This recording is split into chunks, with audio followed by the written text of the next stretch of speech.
Gerald Kennedy, do solemnly swear I, John Fitzgerald Kennedy, do solemnly swear that you will faithfully execute the office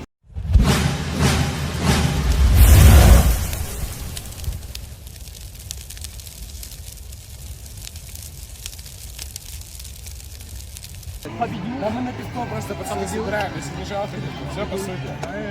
Наебывать не буду, просто прям на... 50 рублей? Ну, 50, не жалко, сотку дайте. Спасибо, брат.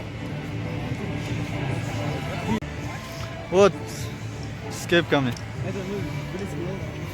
Бля, ты пробуешь и продавай, так будет не будет. 3 раза проиграл, сотка. Девушки, давайте поддерживаем его.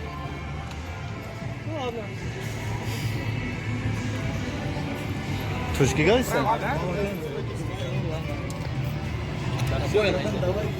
Hem şey diyorum değil mi? Стартую, сами, по профессиональному. Поставь, отлично, отлично. Внимание. Нормально. Сам усад Захват, тишина. Захват взяли, закрыть захват. Я расставлю, вы еще не взялись. Центр у товарища. Кисти чуть-чуть внутрь. Отлично, да. Торс можно прижать, будет удобнее. Торс, если прижмешь, будет так удобно бороться. Так, не перехватывай меня. Я не перехватываю. Ты подтянул немножко. Я ничего не пробую. Все, нефиг. Когда только ready go скажу, боремся. Готовы? Ready go!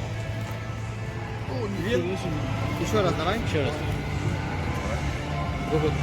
Он же больше весит, виднее. Не, давай хочешь, я просто подержу, попробую сейчас. Давай. Хорошо, тогда старт дам, ты начинай бороться. Давай. Ready go. Бори. Я дай ему тогда кисть. Я ему отдал всю кисть.